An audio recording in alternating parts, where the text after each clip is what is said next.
Assalamualaikum warahmatullahi wabarakatuh. Perkenalkan nama saya Talita Nakonasibuan dengan NIM 42135300004. Di video ini saya akan menjelaskan mengenai kausa Pancasilais dan hubungannya dengan tantangan global.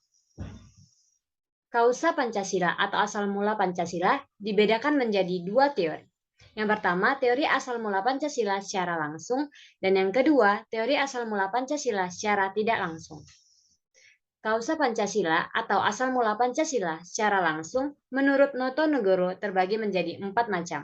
Yang pertama ada kausa materialis atau asal mula bahan yang artinya Pancasila berasal dari bangsa Indonesia sendiri di mana Pancasila terdapat dalam adat kebiasaan, kebudayaan maupun agama. Dan yang kedua, kausa formalis atau asal mula bentuk. Kausa ini menjelaskan bagaimana Pancasila itu dibentuk rumusannya seperti yang terdapat pada pembukaan Undang-Undang Dasar 1945. Dalam hal ini, BPUPKI atau yang kenal sebagai Badan Penyelidik Usaha Persiapan Kemerdekaan Indonesia memiliki peran yang sangat menentukan. Dan yang ketiga, ada kausa efisien atau asal mula karya. Kausa ini menjelaskan asal mula yang meningkatkan Pancasila dari calon dasar negara menjadi Pancasila yang sah sebagai dasar negara. Dan yang keempat ialah kausa finalis atau asal mula tujuan. Menjelaskan tujuan dari perumusan dan pembahasan Pancasila yaitu hendak dijadikan sebagai dasar negara. Yang selanjutnya, kausa Pancasila atau asal mula Pancasila secara tidak langsung, yang didefinisikan sebagai nilai-nilai Pancasila yang telah tercermin dan teramalkan dalam kehidupan sehari-hari bangsa Indonesia sejak dahulu sebelum proklamasi kemerdekaan Indonesia. Terdapat beberapa poin yang melatar belakangi terbentuknya Pancasila. Yang pertama, proses sejarah bangsa. Yang kedua, nilai-nilai Pancasila telah tercermin dan teramalkan dalam kehidupan sehari-hari bangsa Indonesia sejak dahulu sebelum proklamasi kemerdekaan Indonesia. Yang ketiga, ideologi Pancasila mengemban tugas masa depan dalam mewujudkan masyarakat adil dan makmur berdasarkan Pancasila. Selanjutnya kita masuk ke topik hubungan kausa Pancasilais dengan tantangan global. Globalisasi merupakan ancaman dan tantangan yang harus dihadapi semua masyarakat di dunia, terkhususnya Indonesia.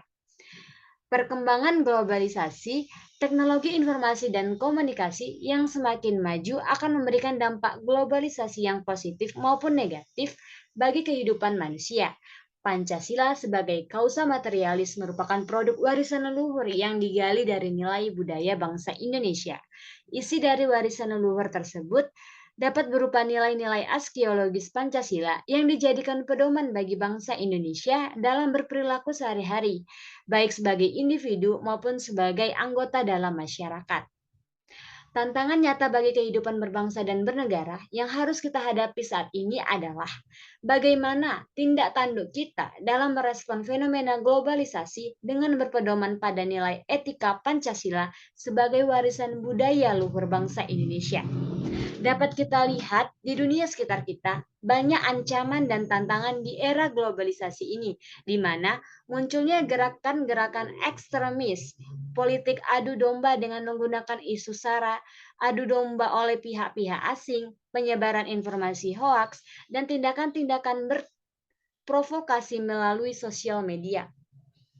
Namun, tantangan tersebut dapat kita hadapi apabila kita dalam bertingkah laku dan bertutur kata berpedoman kepada nilai-nilai luhur Pancasila yang sudah tersusun secara hierarkis berhubungan antara sila satu dengan sila lainnya.